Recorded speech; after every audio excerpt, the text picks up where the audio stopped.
Well, I could not be more excited for this panel. If you're a dragon fan, and let's face it, who isn't a dragon fan, this is one for you. We are going to be diving into the upcoming book, Fizban's Treasury of Dragons. So who better to join me than senior designer James Wyatt, who I'm absolutely thrilled to have with me here today.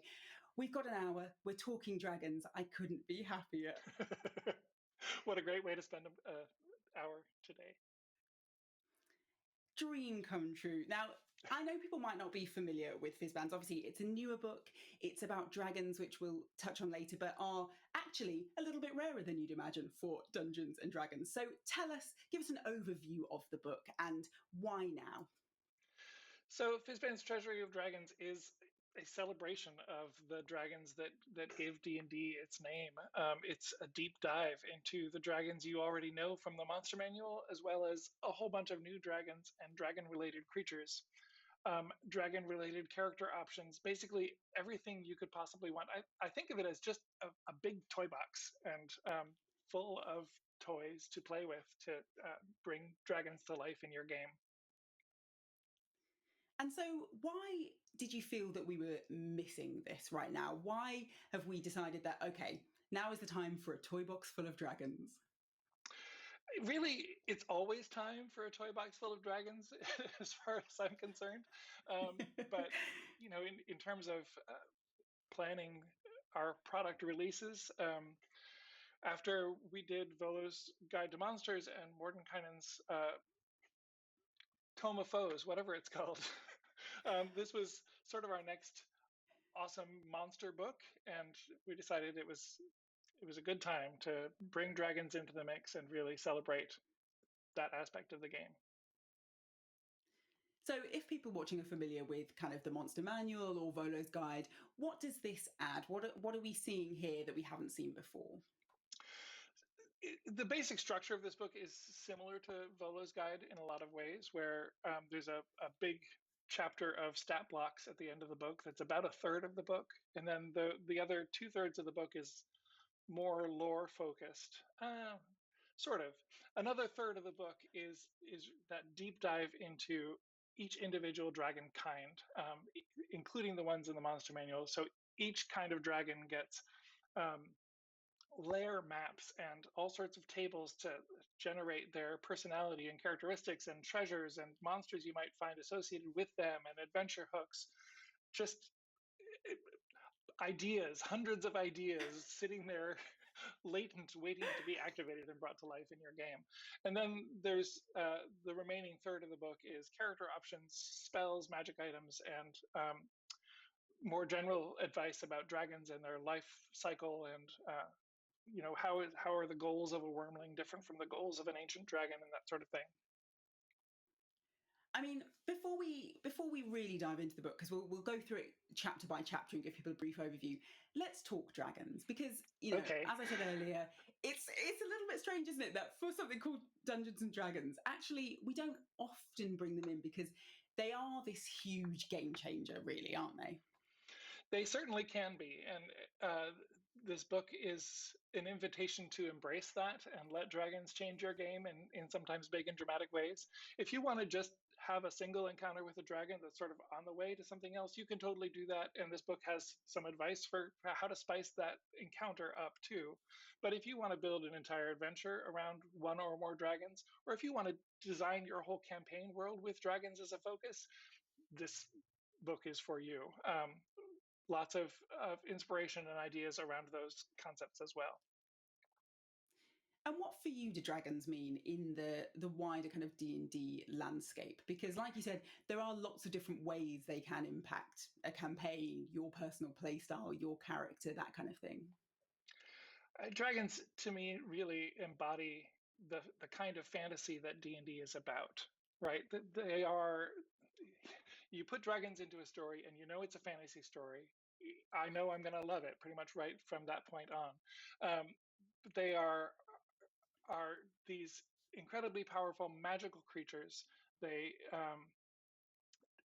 change the world around them with lair effects and regional effects. They breathe powerful energy they're just so steeped in magic that it literally radiates from their body. So they really resonate for me on a deep mythic level, right? Dragons are rooted deep in our mythology. I think most mythologies, and so they really get at what I love about fantasy and what fantasy means to me.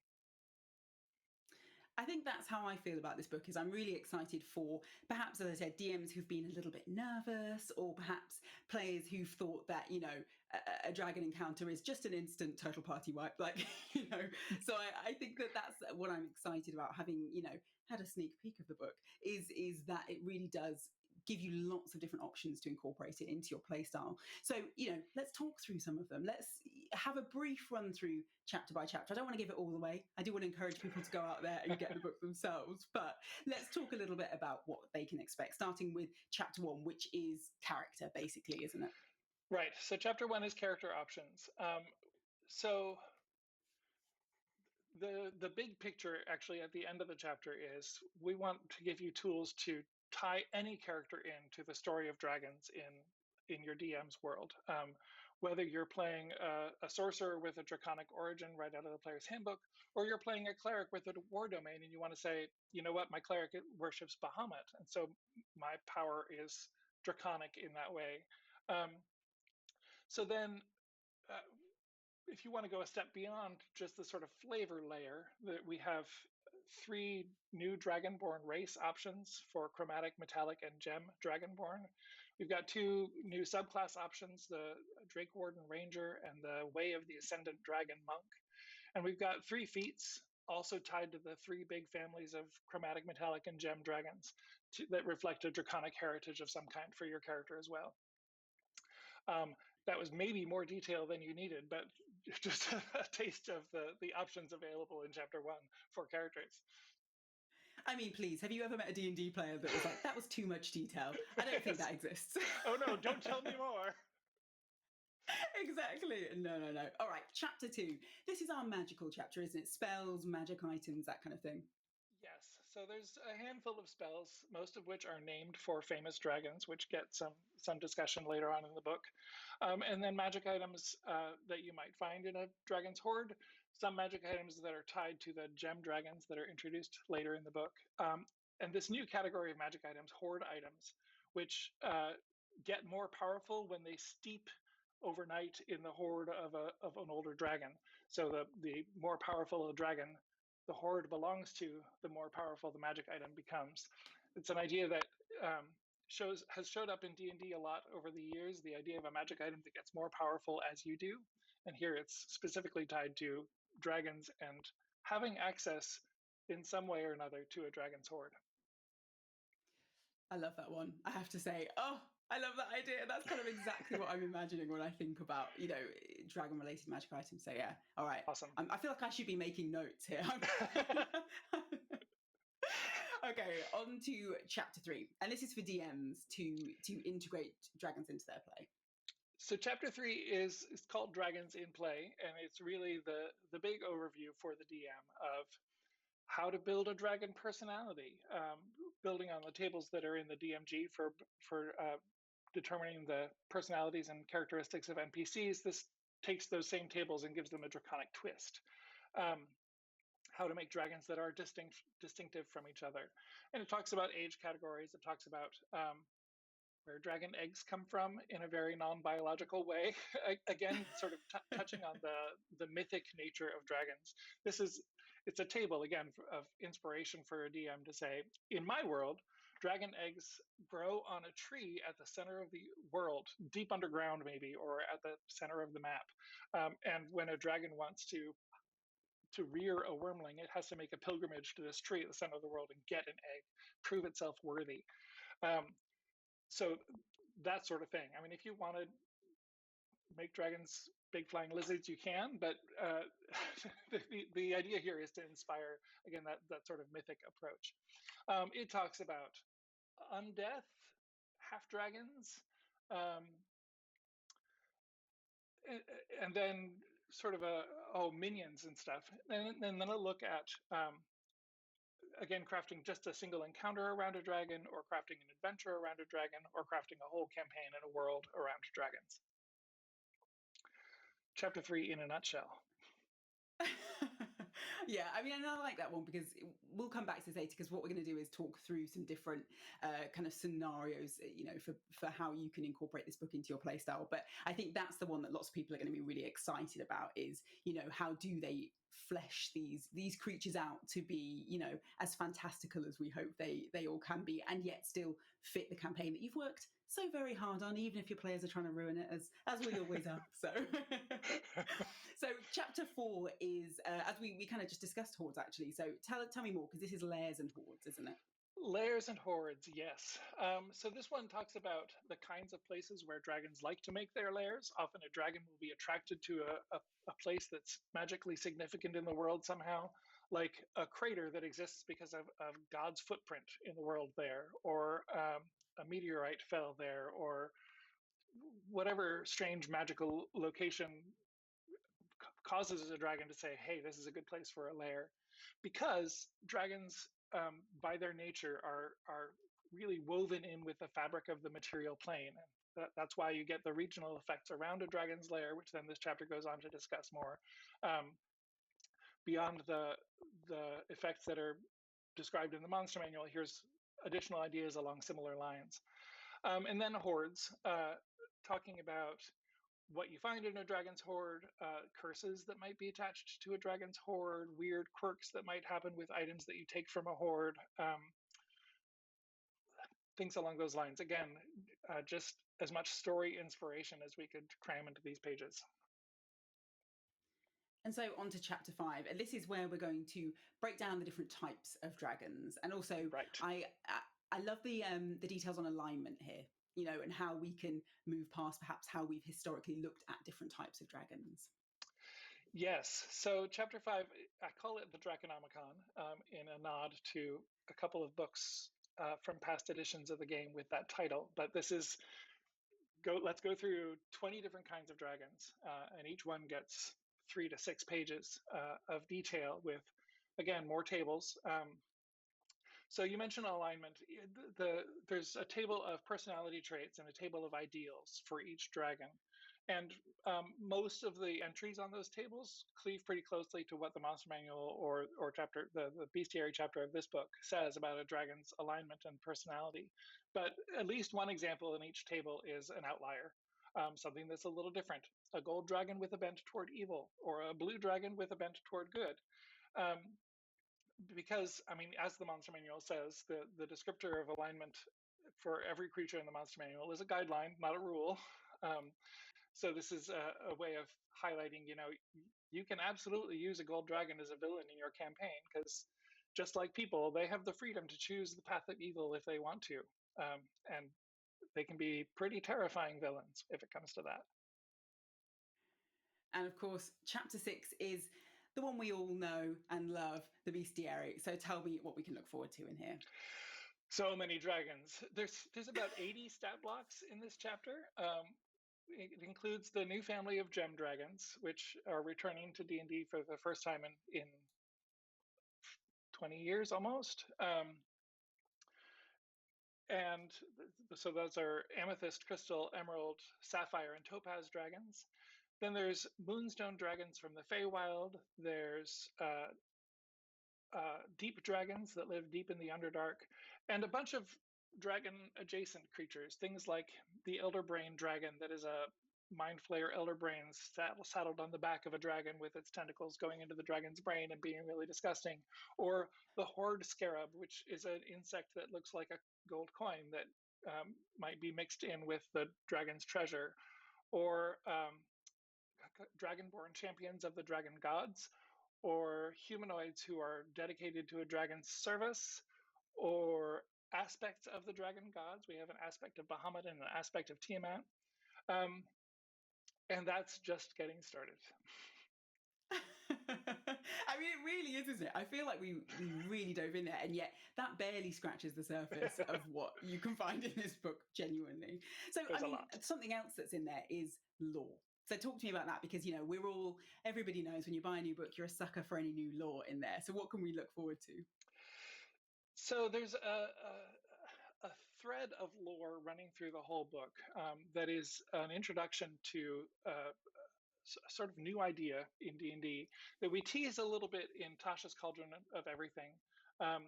The idea that there was a world at the very beginning of the material plane, the first world.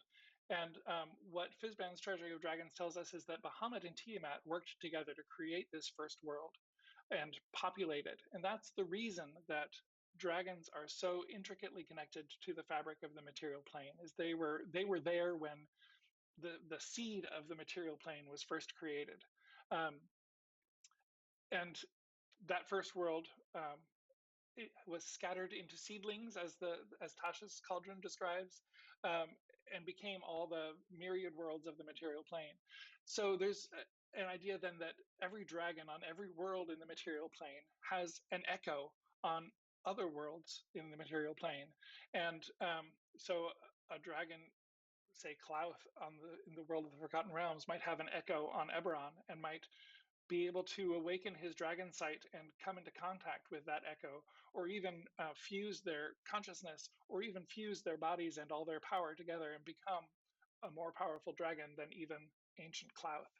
So this is the sort of nugget thread of lore throughout the book that I'm totally excited about because I love the multiverse in fantasy. I love places that exist in multiple places at the same time, mirrors that show you other worlds, dragons that connect to themselves, their fractured personalities elsewhere in the multiverse.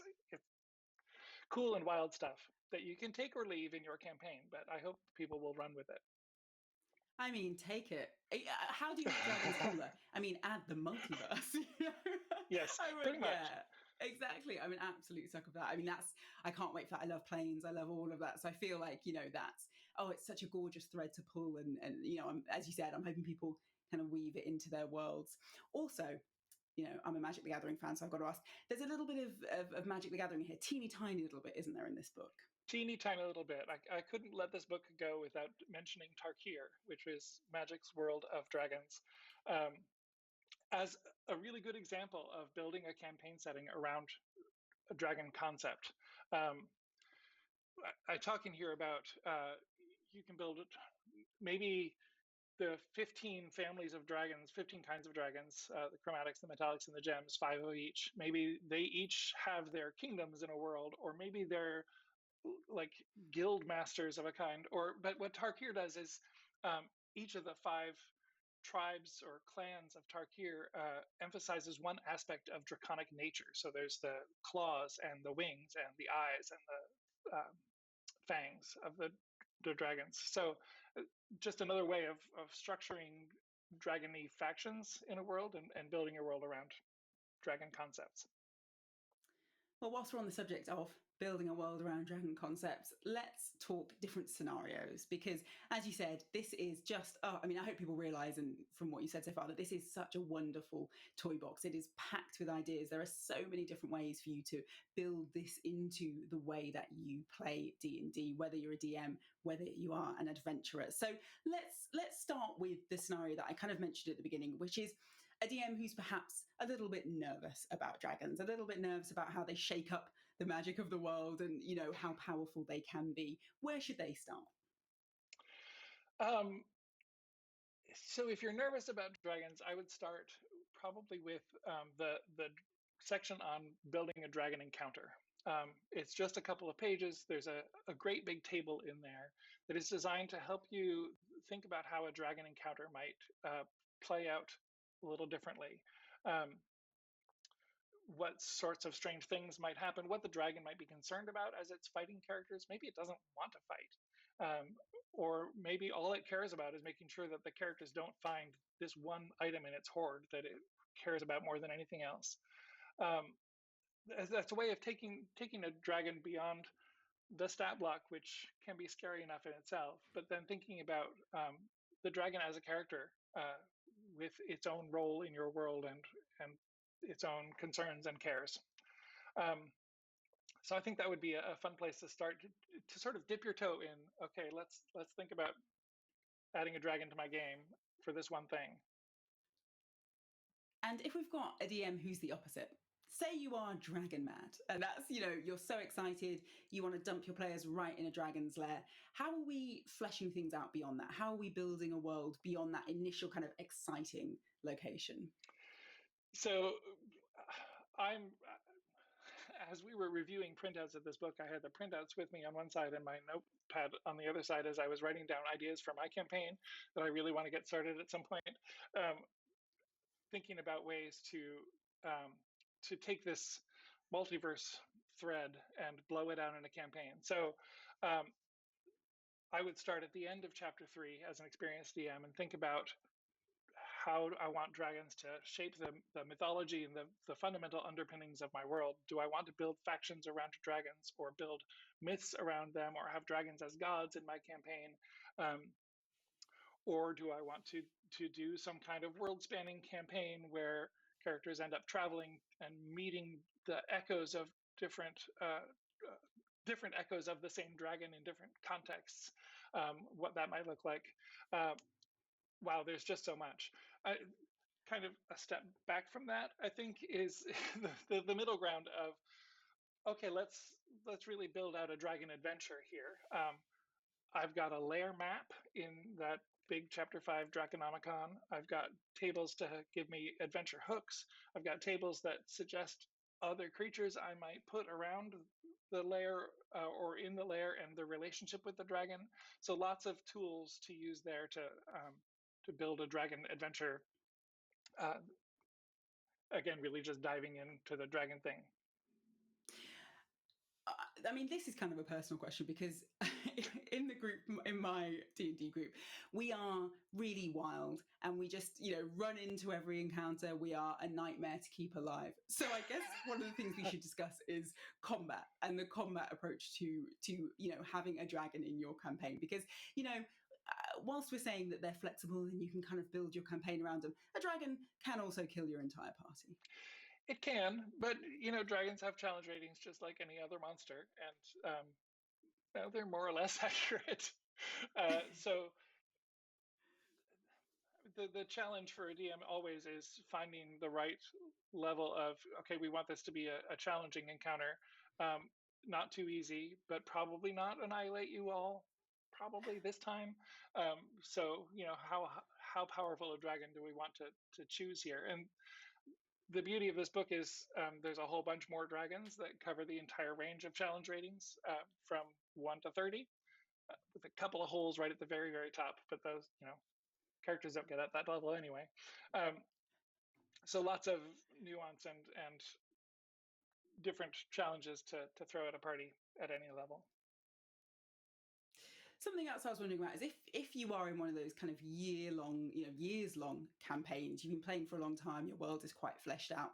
How do you build a dragon encounter in a way that gives it, you want it to have a little bit of gravitas, don't you? You want it to feel quite momentous. So how do you build it in such a way that you don't have to rebuild your entire world? You don't have to, retcon the history you've built over years, but it still feels impactful and momentous, and once that encounter's finished, players will remember it in a way that didn't feel like something you just dropped in. So there's a couple of things I would think about there. One is making sure that the dragon really stands out as a character, that the dragon's personality and goals. What does it want? Why does it even stick around to fight the party? What does it hope to achieve by doing this? And giving it a chance to talk in between breath weapons and claw bite routines, to make sure that personality comes through. But then also building up to the dragon encounter is super important, and thinking about dragons as movers and shakers in the world, as creatures that have minions and servitors working for them in various kinds of relationships. There's a whole section that talks about how some dragons are sort of teachers to their minions, and some are more like war leaders that form armies around them, or some are more like an organized crime family. So having characters sort of work their way through the outer rings of whatever organization is surrounding the dragon, not just, okay, we're trekking through the wilderness to the dragon's lair there now, we can see. Although, then there's that, trekking through the wilderness to the dragon's lair, you have all these regional effects surrounding the site of the lair, which again, we expand on some in chapter 4 to build up the sense of, okay, we're going to be fighting a dragon. This is kind of terrifying. Make sure you know what you're getting into, and they will remember that long after, I think. I mean, I have to say, I kind of want to pause and text my DM, Dragon Mafia. Like, I feel like I'm very, very excited about that one. I feel like that's an idea. I have to say, I love that idea of them as movers and shakers. I think that that's a really perfect description for how they fit into that D&D landscape, how they fit into that world is yeah, absolutely Dragon Mafia, movers and shakers. I feel like that's exactly it. So I wanted to ask, how would you, with all your experience, with all your love for dragons, how would you incorporate dragons now? How would you build your ideal dragon adventure? I'm still working on it, but I definitely want to do something where all the characters have some significant draconic tie in their backstory. Maybe they're dragon marked characters from Eberron, or dragon blooded sorcerers, or built with one of the subclasses in this book, or the dragonborn options, or some other connection to dragons. They might come from all different worlds, and I'm going to pull them together with some kind of dragon, maybe a crystal dragon. The gem dragons, one of the characteristics of gem dragons is that they tend to be more aware of the many worlds of the material plane and their echoes on other worlds than chromatic and metallic dragons are. So they're a good sort of hook for that. And maybe they end up with a crystal dragon patron and then a dragon on a different world who is an echo of that crystal dragon, who is the big villain of the campaign, but then lots of other dragons along the way. Dragon organizations. So we talk a little bit in this book about the Chamber from Eberron, which is an organization made up of dragons. And there's a couple other dragon organizations as well. One is sort of an apocalyptic cult that wants to see all the fragments of the first world reunited and the first world reborn. I can probably run with that. I think I'm going to run with that. I mean, that sounds amazing. Yeah. So, I mean, part of the problem is that this is a 224-page book, and it is all my ideas for my next campaign, which might be a little too much, maybe. So maybe it's my next couple of campaigns. Yeah, as I said though, there's no such thing in D&D as too much. There is yes. No such thing. I mean, so I want to dive into the multiverse just a little bit more because it is one of my favorite things. It's so exciting to see it here, as you said. So tell me a little bit more about why you felt like that kind of multiverse thread, that gorgeous multiverse lore running through the book, was the perfect fit for the world of dragons. The real key to that is actually the regional effects that surround a dragon's lair in the monster manual.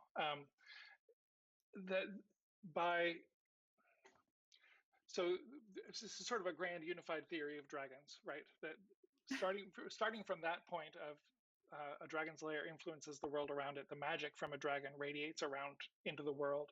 That sort of explains why they collect hordes, because the horde acts as sort of a focus for all that magic in a sort of jokey but sort of real way. They're materialistic because they're part of the material plane.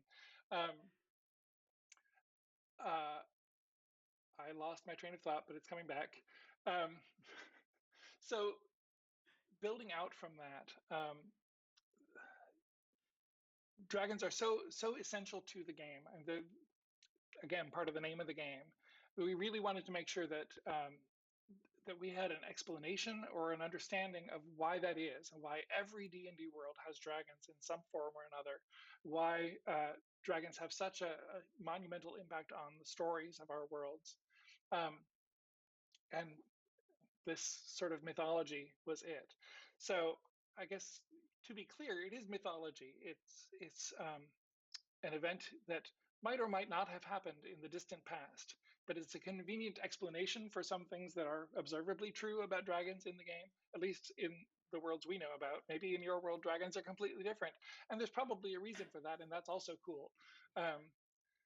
The introduction to the book touches a little bit on how dragons look on some of the main worlds of D&D, and your answer might be completely different, and that's part of what's also really cool about this. I have just wandered a lot. No, I mean, I literally, that was kind of exactly what I was looking for. I'm interested in, because everything you said there, how can you seed that through your campaign? Because I feel like this is one of those lovely, areas where a DM can just start to plant little bits and pieces, have them, just have you pick up on things. So how do you suggest people kind of thread that multiverse theme, that lore through a campaign? Because I think it's something as a player, it's just going to be gorgeous to uncover. Yeah, I would totally start with things like books or works of art or other objects that are clearly not from around here, and figuring out where they came from becomes part of the mystery that you're unraveling. There's little bits I'm thinking of Curse of Strahd. There's like a book that talks about the history of Malatane. What is this Malatane place? Hints at the world beyond Barovia in that adventure. And so I'm imagining a similar sort of thread here as you explore stuff around a dragon or find things in a dragon's lair. What are things that are pointing you to a world that's bigger than you thought it was? That's the sort of dawning realization I want players to experience is, this is not just about this one dragon that we just killed. We thought we were done. Oh no, we're not done. And maybe at some point, you're in a dragon's lair and you start, like, there's a tunnel opening with a weird shimmer of light in it, and you glance that way and you see yourselves, except it's not you. It's a different group of adventurers who are on a different world of the material plane, exploring a different dragon's lair. Yeah, all sorts of awesome stuff like that. Oh, it sounds amazing, doesn't it? It's so good. I mean, for you, what are you most excited to see people get their kind of teeth stuck into? Because this has been a labour of love for you. This is, something that clearly you're incredibly passionate about. So what can't you wait to see people try out? I can't wait to meet people and start hearing stories about how they used this book. I mean, my hope is that everybody who picks through this book will find something different that catches their imagination and sparks their campaign ideas and leads them in wild and wacky new directions. I mean, really, like when I commissioned freelance writers to work on Chapter 5, the Draconomicon, I told them what I'm looking for is story condensed down into tiny nuggets that will fit on a table. So we're looking for like inspiration bombs. You step on this and suddenly your brain explodes with ideas. It's a challenging form of writing, and the writers did a great job with it. And that's my hope, is I want to hear all the stories of the cascading explosions that happened as you started reading through this and just found yourself chasing all these ideas, and where they led. So really, there's not one thing that I hope people are excited about. It's the total effect of playing in this toy box, both. What was it like to bring in writers for this? Because obviously, as you said, you worked with new voices, also voices that we will have heard before. So tell me a little bit about how, again, when you're someone who loves dragons, you know what you want from this. How do you bring it together so it feels cohesive as a world, as a book that has a very cohesive message for players?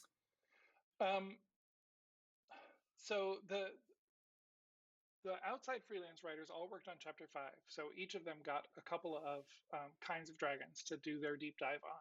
And the beauty there is that we could tolerate a wide range of perspectives and voices in that, because they're self-contained sections. They don't really refer to each other. I just gave them a format to follow and let them run with it. We had in-house designers working primarily on the Bestiary and the player material toward the front of the book, which, as more rule-focused content, is pretty easy to unify within a vision. And then I did a lot of the writing chapters 3 and 4 in particular, to make sure that, and the introduction, to make sure that the theme of dragons as part of the material plane was there and consistent and coherent. But really, the freelance writers, I hired them for their crazy bomb ideas, and that's what we got. No, I mean, and that's what I love, is because it does, you can feel, like you said, these different perspectives, you can feel different voices, but in a way that feels very unified. I like your kind of, the unified dragon theory. That's exactly, it does, it feels, pulled together, but still, as we were saying before, something for everybody there. There's, something will catch your eye. It might not be the same thing that catches your DM's eye or another player's eye, but there's something there that I think, everybody can open this up and think, oh, that sounds like me, or that, So Right. Something else I'm interested in is how you start to design a dragon. Because for me, I cannot imagine being given a more dream assignment than, go home and just invent a dragon that's going to slot into D&D. Well,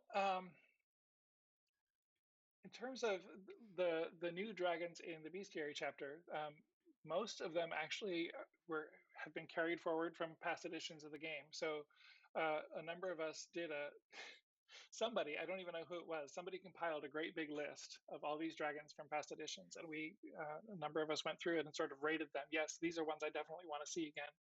I have a strange soft spot in my heart for the gem dragons, and I was very glad that everyone else was on board with bringing them forward into 5th edition with this. But I remember getting the issue of Dragon Magazine in 1980 where they first appeared, and I've been in love with them ever since. So I guess looking at something like the Elderbrain Dragon or the Eye Drake, the Beholder dream of dragon kind of thing, it's a beautiful sort of, let's extrapolate from what we know about dragons in the world and other creatures in the world and how they might interact with each other and relate to each other. If a dragon encroaches on a beholder's lair and the beholder becomes obsessed with it, well, we've said that beholderkin come about formed from the dreams of beholders. And wow, that's weird. Okay, so what happens when a beholder dreams about a dragon because it's so obsessed with this intruder encroacher?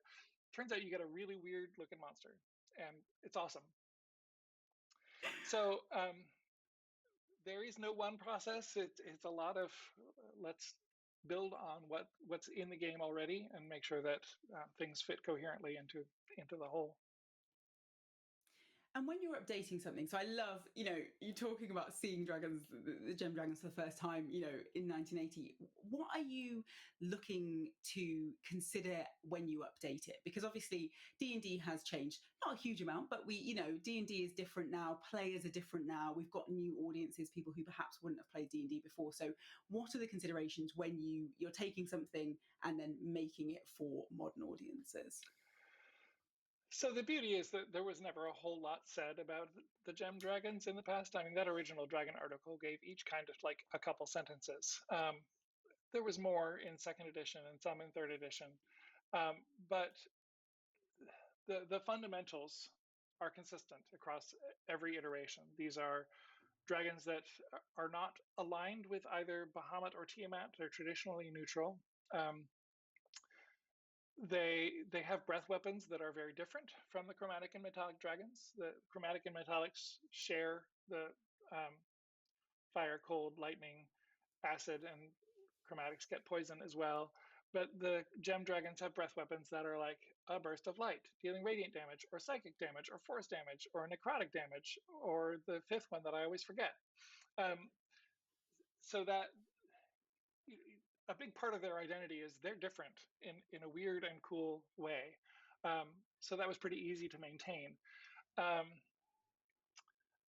That traditional neutrality kind of situates them with a focus on observing the world, learning about the world, maintaining balance in the world, not getting really deeply invested and involved in the world the way that chromatics and metallics might, unless it serves their purposes, which are mysterious. And I've forgotten now what your original question was and whether I ever answered it or not, because I'm just talking about dragons and I love dragons. I know, That's how I feel. We were saying earlier, weren't we? They are going to actually have to pull us off air because it's just a dragon deep dive. What more could you want? Yeah. No, you totally answered my question, which was, how do you update something like that? And I love the fact that it's, well, there wasn't a lot there to begin with. That's, that's always helpful for, fleshing something out. So, as I was saying, we have got new audiences. We do have, I think, more D&D players than we've ever had before. So if you are a new player and you have joined because of the Dungeons and the Dragons, where should they start? Because I feel like there's going to be some stuff in the book that will be a little bit advanced for them yet. Won't be they won't be that familiar with D&D. So where should they begin? Well, that's a fine question. Anywhere really. I would say flip through the book and look for inspiration. I mean, if you're a brand new DM and you're running Lost Mine of Phandelver or something, like really brand new, I'm running the starter set adventure. Oh, there's a dragon in there. Is there inspiration? Look at the green dragon section in chapter 5. Is there anything in there that might inspire your portrayal of the green dragon in Thunder Tree, I think is where the dragon is? Or look at chapter 3. Is there anything you want to say about dragon personality? Or this is a young dragon. What does that mean about its perspective on the world? And to see if that inspires you off in new directions as you run that adventure or plan whatever comes next for the characters. Yeah, I would think of that as a fun starting point. Now I actually kind of want to do that. I want to sit down with Phandelver and think, okay, I'm going to run with this dragon and do something new.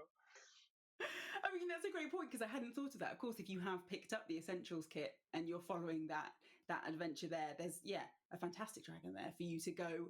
And like we said, that's what's great about this book. You can go and dive in, you can take little bits, you can work it into wherever you are, whatever you're playing. And that is a really great point. The Essentials kit is such a fantastic starting point and it ties in so very neatly with Fizban's Treasury. I think that's something you can definitely use together. Yeah, so you're running Dragon of Icespire Peak, right? And the players know it's got a white dragon right there on the cover. Obviously, we're going to be fighting a white dragon, but you sneakily grab Fizban's and you pull out the crystal dragon instead. How does that change the adventure? It changes everything and it's awesome.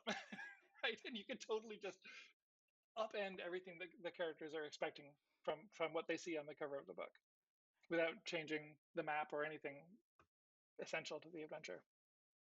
So now I'm excited. I want to do that too. Yeah. Make another note. I've got so many notes. So, I mean, what does it feel like to be finished with this book? Because, it feels like something that just, it sounds like a dream to have worked on. It was a dream to work on. And it was actually the first project that I worked on after I returned from a long 7-year stint on the Magic the Gathering team. So I worked on D&D for a long time. I went off and worked on Magic. I came back and they handed me Fizban's. I said, yes. So it was kind of a whirlwind schedule and quite a wild ride for my first trip all the way back. And it feels really good to be done. Although I went straight from finishing Fizban to helping to finish Strixhaven and the Curriculum of Chaos to right into my next project, and it took a while before I could actually have a vacation. But I've had that vacation now, and I feel much better. Thank you very much. I'm very glad. Which is why I'm able to form coherent sentences. Sorry, what? No, I was just going to say, I'm very glad you've had a vacation because exactly, I needed you here to tell me everything I wanted to hear about dragons. So I'm glad you had that break, you came back, good to go. Yes. So let's talk about the art in this as well. We should probably sneak that in before this panel finishes because it is absolutely stunning. So just tell me more about the process of that and what you were looking for. So there's a secret, maybe not so secret, that we were able to pick up art for this book from the Magic set, Adventures in the Forgotten Realms, which had a lot of freaking amazing dragon art in it.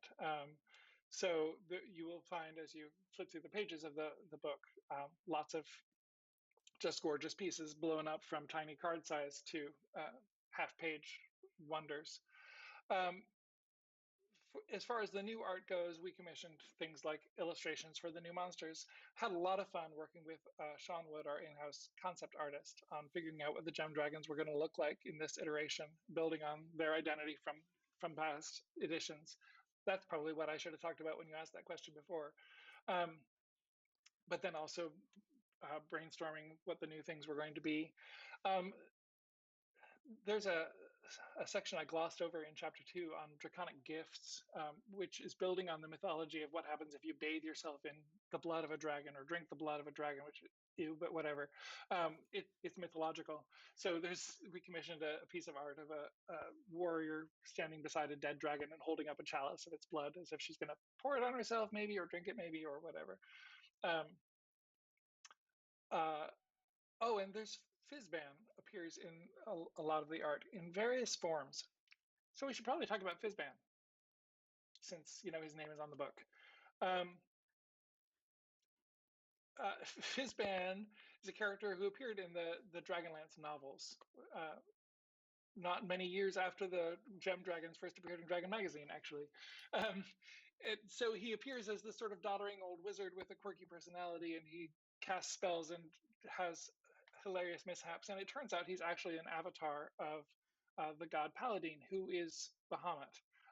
So he is the dragon god of good, working among mortals in subtle and mysterious ways to help them combat the threat of the evil Tikhisis, aka Tiamat.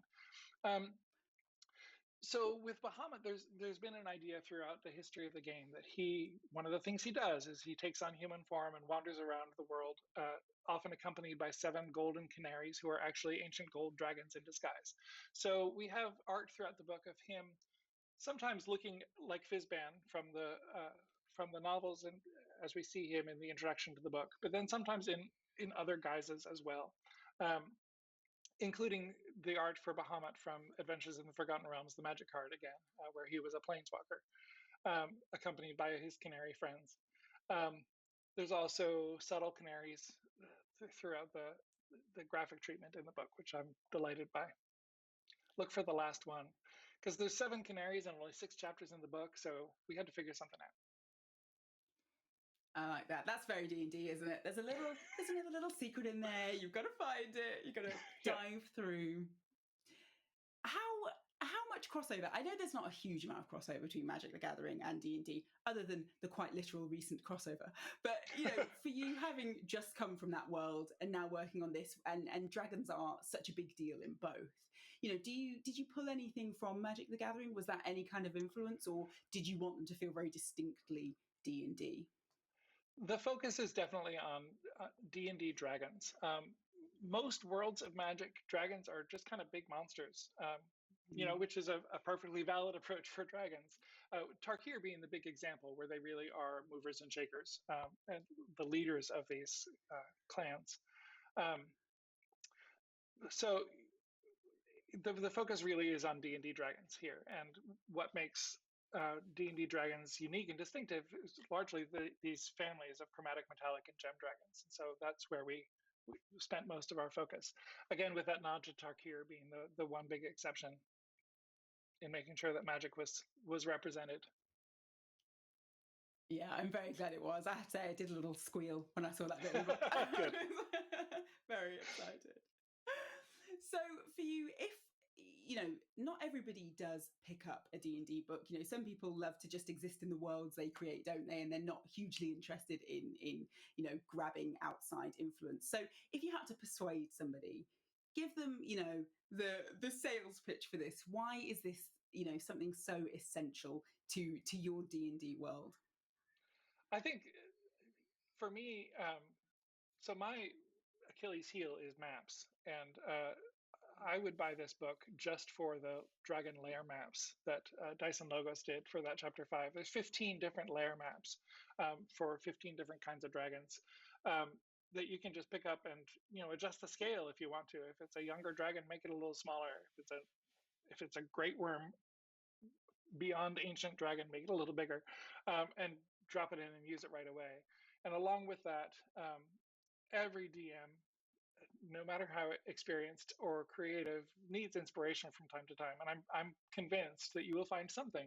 One of those idea bombs is going to explode in your head and set off a cascade of cool new ideas that will improve and inspire your adventures in the future. And if not that, lots of new monsters. You'll find one of those 80-some stat blocks is going to be perfect for your next adventure. Yeah, you know your audience. If nothing else, there's a ton of new monsters in there. You know you want it. Yes. I'm glad you brought up lair maps, actually, because they are brilliant. And I do think that is something that is just so useful to everybody. It is just instant world building, isn't it? You know, so what for you goes into the building of a lair map? What do you need to consider? What are you thinking about? So this is the beauty of it, really, is I get to think as little as possible about it because, as I said, that's my weakness. And working with Dice and Logos is a dream because I first worked with him with Guildmaster's Guide to Ravnica, where I could say, okay, we need you to draw adventure site maps for each of the 10 guilds of Ravnica. Here's what their architecture is like. Here's the kind of place you might consider. Please go and give us something awesome. And he did. And to be able to do that for the Dragon Lair maps as well. And he's deeply steeped in D&D lore. So I could, send him, here's what the monster manual says about where red dragons like to live. Please give me something. And he did. So each one is beautiful, important, but is faithful to the lore about different kinds of dragons and provides lots of opportunity for moving around and exploring and discovering what all's in these layers. And you can populate them however you want. And it was awesome. I had Dyson get started early working on the map sketches so that the writers for that chapter could to write to his maps and say, okay, here's what this feature is, and explain what you're seeing on the map in the text as well. So everything speaks together and is integrated. Well, I mean, the answer might just be lair maps again, but I was going to ask for you personally, what's the most useful section of the book? What do you think, would be, if you were picking this up and hadn't been involved, where would you be? What would you be most excited to see? Well, I would definitely start with the lair maps, but and then the monsters. So I'm trying to think beyond that. And the character stuff. Yeah, I played a Drake Warden actually recently in a campaign, or in a one-shot for my birthday. My daughter ran me on a D&D one-shot for my birthday because I have the best daughter ever. But I really groove on the stuff in Chapter 3, all the diverse sections about organizations and mythic inspiration and personality and age categories and reproduction, eggs and half dragons and undeath, and there's just so much there that I totally want to pull out into about 45 different adventures or campaigns.